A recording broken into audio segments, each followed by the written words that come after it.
Қайырлы күн, ханымдар, сәлеметсіздер ме? Сіздермен бірге Салтанат Құрманқызы. Біз бүгін балетке тоқитын табаннан түріктің табаны және де түріктің велюровый жібінен домашний шлепка тоқитын боламыз. Бұл жіптің артында инструкциясы берілген. Мұқият қарап алыңыздар. Бұл жіптен тоқылған аяқ киімді 30 градуста жууға болады стиралкада. Және бұған қолданылатын крючок пен спицаның нумерациясы берілген. Біз қазір осы жіптен тоқитын боламыз. Мен қолданатын табаным қазір осындай түріктің табаны. Бұның бір жағы эко-кожа, бір жағы войлық киіз, яғни. Мен бұның киіз жағын ішіне, екеуінің ортасына қалдырамда, осы тұрған бойында қазір осы крючокпен бір жағы 3, бір жағы 4 деген крючокпен соның 3 деген жағын қазір осы обвязка жасауға қолданамын. Осы 39-40 деген размер, қазір бұны обвязка жасап тоқыған кезде бұл 38-37 размерге шақ болады. Және мен бұны бір қабатты қылдырып тоқымаймын, себебі бір қабатты қылып тоқитын болсақ, мысалы, міне войлық жағы міне осындай, ал эко-кожа жағы осындай. Астында үстінде эко-кожа қылдырып қолданайын деп тұрмын, себебі войлық жағын қолданып көргенмін. Войлық жағын астына қолдансаңыз да, үстіне қолдансаңыз да жүн жинайды екен, шаң жинайды, жүн жинайды. Сондықтан қазір осы жіппен крючоктың жіңішке жағымен обвязка жасап аламыз. Және де айта кететін жайт, бұл жерде мына жіптің кішкене үгілетіні бар. Бұл жіп мықтысы мықты, бірақ кішкене қиғаннан кейін ол шашылады, үгіледі. Осылайынан өткізіп, мына жақ жібін, көрдіңіздер ғой, осылай ортасында жіптен үгіліп шығады. Сол себепті кішкене ұзынырақ алыңыздар, қалдық жіпті кішкене ұзынырақ алып, арасына тоқып жібересіздер.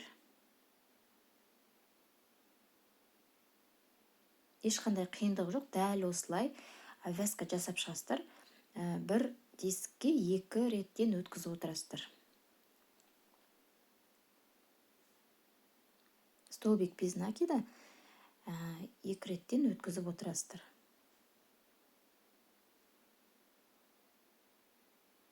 Мінекей осылай толығымен осылай табанды айналып шығасыздар да. Сосын ары қарай көрсететін боламын. Және де достар, менің каналыма жазылуды ұмытпаңыздар. Жаңада видео шығып жатса, көру үшін, өздеріңізге ыңғайлы болу үшін колокольчикті басып қойыңыздар. Сұрақтар болса, комментарияға жазып отырыңыздар, мен оқып сіздерге жауап беремін.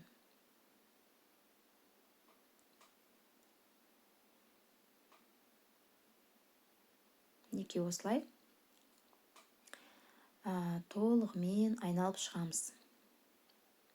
Мен неге осылай 2 қабатты табанды алдым, себебі жерге басылғаннан кейін бұл табан қайтсе де кішкене басылады адамның салмағымен. Сол себепті осындай 2 қабаттап алғаннан кейін ол кішкене надежный болады да, аяққа кигенде удобно.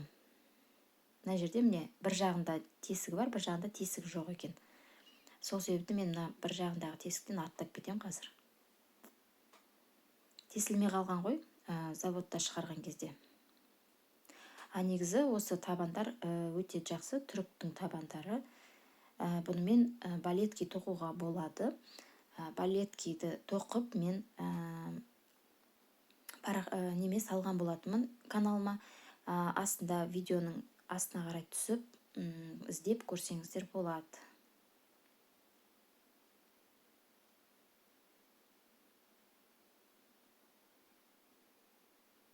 дәл осылай міне айналып шығасыздар менің істеген сияқты. Егер де сіздер басқа жіптен тоқитын болсаңыздар, онда обвязка жасаған кезде екі емес, уже сіз егер де жіңішке жіпті қолданатын болсаңыз, мысалы иран жібінен тоқитын болсаңыз, онда видеоға өтіп, астындағы видеоға өтіп, сол жерден қарасаңыздар болады.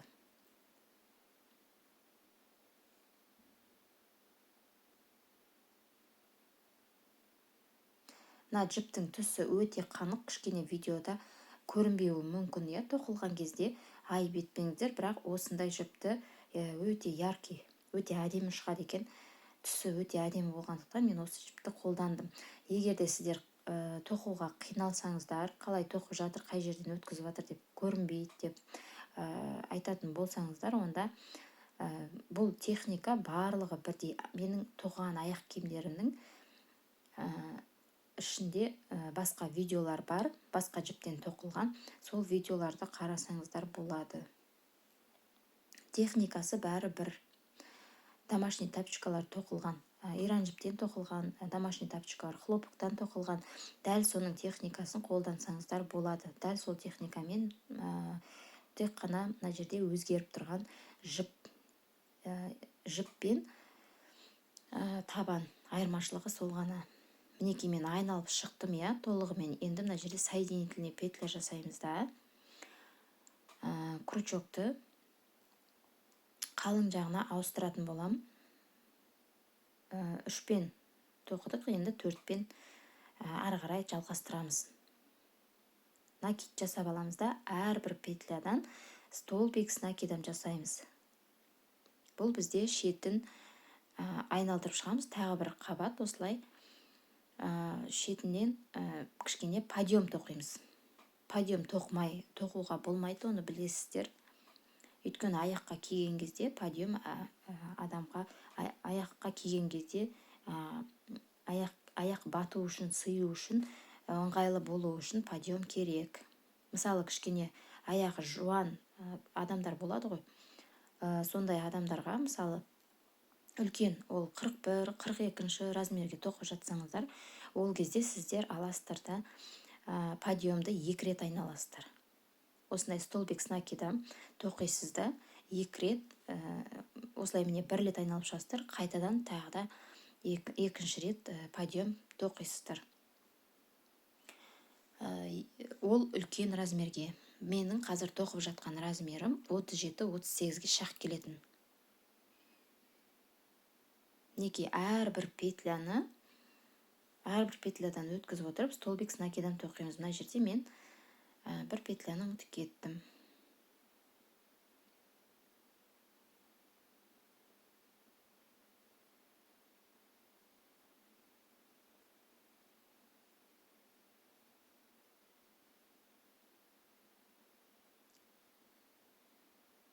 Дәл осылай айналып шығасыздар, Мінекей мен айналып шықтым. Маған осы бір рет айналып шығып тоқыған жетеді, себебі менде 37-38 размерге тоқылып жатыр аяқ киім. Сол себепті ары қарай біз қазір басын бастаймыз. Үстіңгі жағын бастаймыз, узорды бастаймыз. Мінекей жіпті осылай сөгіле береді, Сіздерге көрсетіп жатырмын. Бұл турецкий велюр. Басқа да жіптер бар, сөгілмейтін. Сондай жіптер дәл осындай қалыңдықта қолдансаңыздар болады. Мына жерден қазір дәл ортасын тауып аласыздар да, артқа қарай, мына жаққа қарай, не оң жағына қарай, менің оң қолмен тоқып жатырмын ғой, оң жағына қарай 4 петля санап аласыздар да, сол жерден өткізесіздер жіпті. Жіпті өткізіп алып, накид жасаймыз да. Бір петляны тастап, 2-ші петлядан узор шығарамыз. Столбик без накида. Бір тесіктен 2 рет өткіземіз, бізде узор шығады. Бұл техника қазір сізге түсініксіз болатын болса, басқа домашний тоқыған видеоларда дәл осы техника қолданылған. Мына жерде көрінбейді десеңіздер, сол жерден қарап алсаңыздар болады.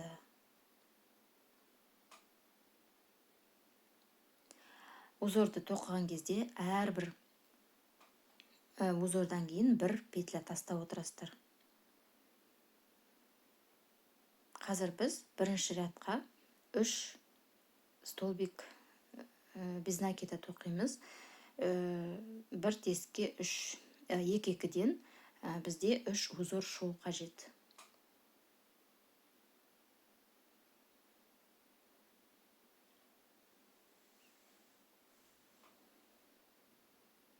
Осындай 3 узор шығу керек. Міне 3 узор. Одан кейін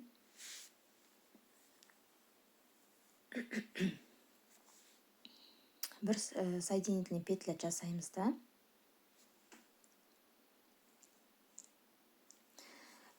Сосын бұрын иран жіппен тоқыған кезде біз мына жерде түйіп отыратынбыз жіпті.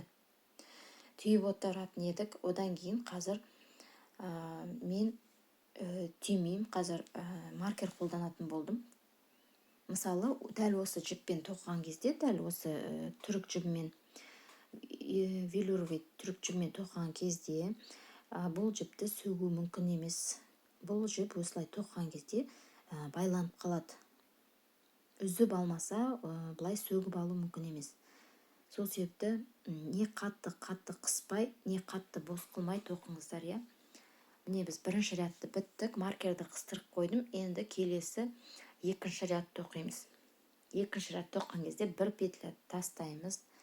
2 петля тастап, үшіншісінен бастаймыз. Үшіншісінен өткізіп аламыз.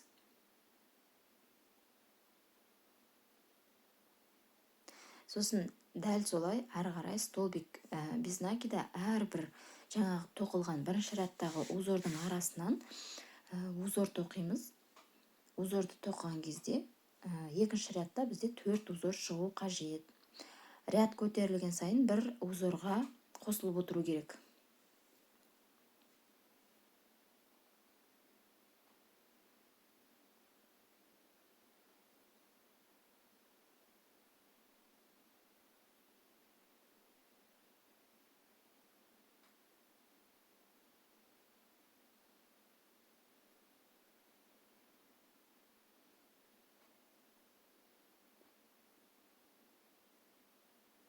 Мінекей мен қолымның көмегімен жаңағы узордың арасын тауып, сол узордың арасынан өткізіп тоқып жатырмын.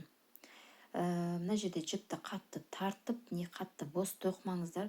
Егер де сіздер бос тоқитын болсаңыздар, бұл тапочка жалпайып, созылып кетеді. Сол себепті кішкене тартып, кішкене бос қылмай тоқу керек бұл жіпті. Осылайна міне 4 узор тоқып алдық. Енді маркердағы жіптен өткізіп,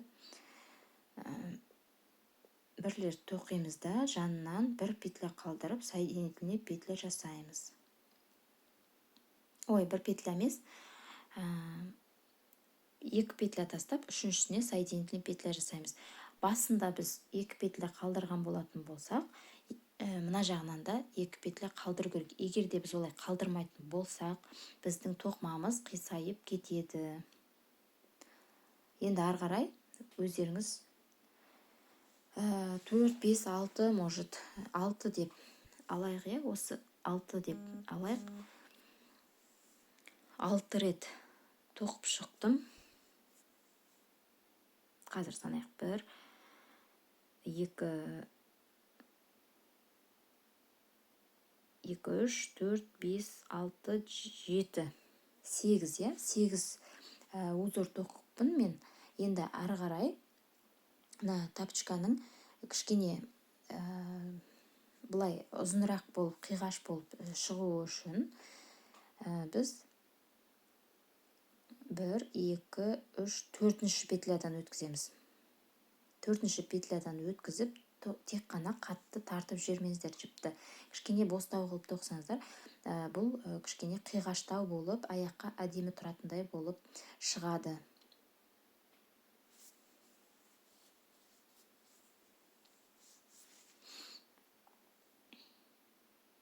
Өткізіп аламыз да, әдеттегідей узорды тоқып өтеміз.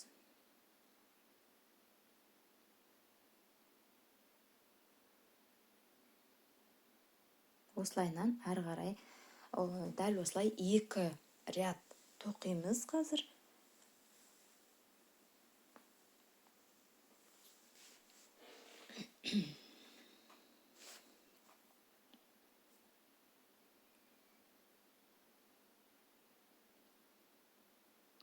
Негізі осындай маркерді шетіне қыстырып отырып тоқыған өте ыңғайлы. Басқа жіппен тоқып жатсаңыздар да, мысалы жібек жіппен тоқсаңыз да, иран жіппен тоқсаңыз да, хлопок жіппен тоқсаңыз да, осындай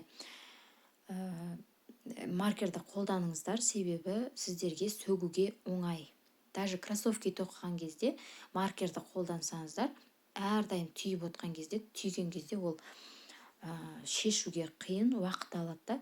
Ал қателесіп кеткен жағдайда маркерді алып тастайсыздар да, сөгіп қайтадан әрі қарай жаңасын тоқып ала бересіздер. Менде өте әдемі тапочка шығады қазір. Өзімнің көңілім толады. Бұл жерде видеода кішкене өзінің сапасын бермей тұр, түсін бермей тұр. Мына түс өте әдемі болып шығады.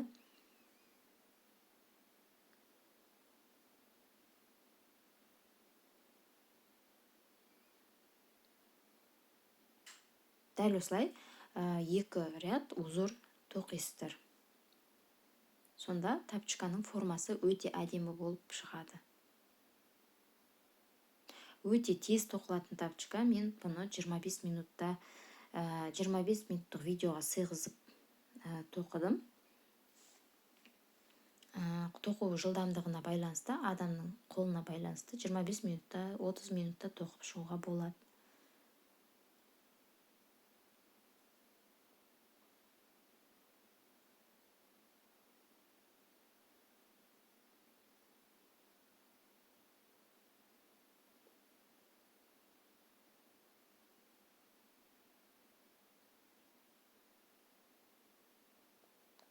Мына велюр жібін осындай сөгілетініне байланысты жаман деп ойлап қалмаңыздар. Бұл өте төзімді жіп, мықты жіп.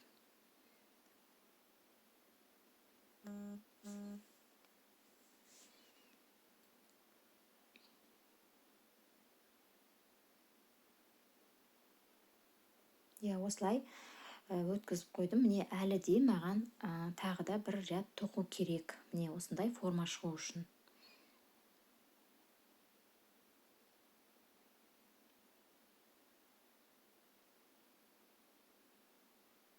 Өте әдемі тоқылды өзі, және жұмсақ, аяққа кигенде өте жұмсақ болады.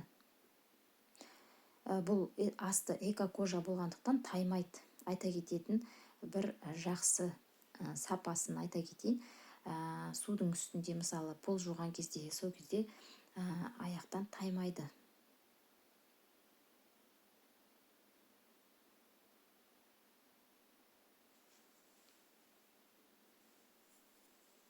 Мен бас жағын кішкене тартыңқырап тоқыдым да, мына аяқтың үстіңгі подиумы тұратын жерді кішкене бостау тоқыдым. Көріп отырғаныңыздардай, кішкене биіктеу форма жинақталып шығып келе жатыр.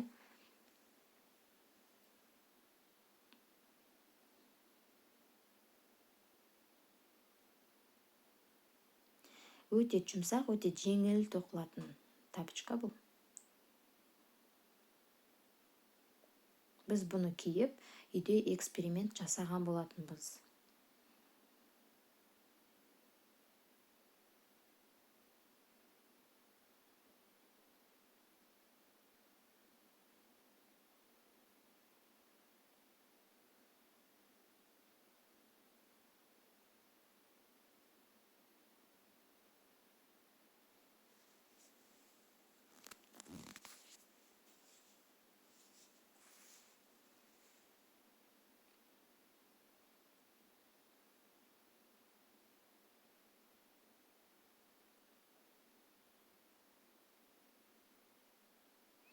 Біз енді қазір осы жерден тапочкамызды аяқтаймыз. Осыны соңына дейін тоқып шығамыз да шетін артқа қарай тоқимыз. Артқа қарай тоқылуы ол рачи шаг деп аталады. Мүмкін білетін шығарсыздар. Сондай обвязка түрі, шеті әдемі көріну үшін әдемілік беріп тұрады. Және де кішкене аяқты ұстап тұруға аяқты ұстап тұруға кішкене формасын ұстап тұруға көмектеседі. Жаңағы рачи шагты тоқимыз да сонымен біз тапочканы аяқтаймыз.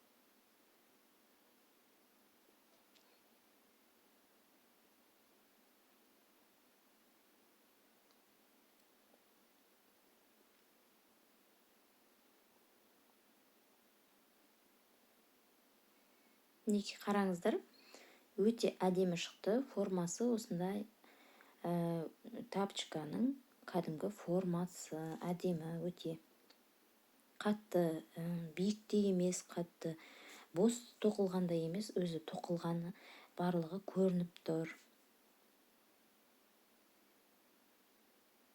Сіздер тек қана осы велюр жібін тоқуға қорқатын болсаңыздар, Қытайдың велюр жібі деген де сатылады. Сондай жіпті сатып алып тоқсаңыздар да болады.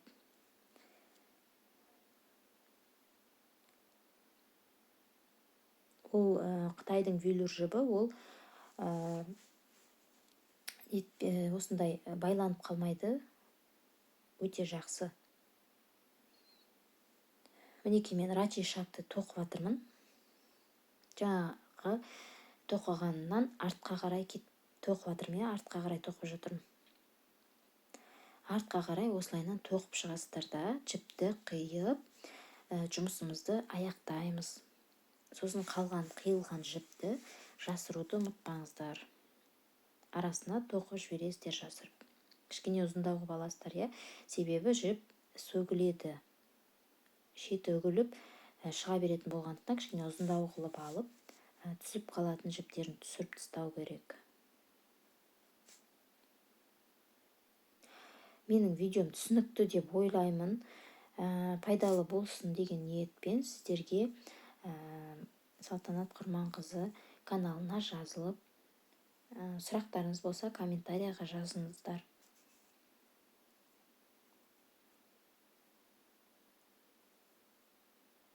Тағы да қандай аяқ киімдер көргілеріңіз келеді, қандай тоқыма бұйымдарын көргілеріңіз келеді, маған комментарияға жазып отырыңыздар. Сіздермен бірге болған Салтанат Құрманқызы. Сау болыңыздар.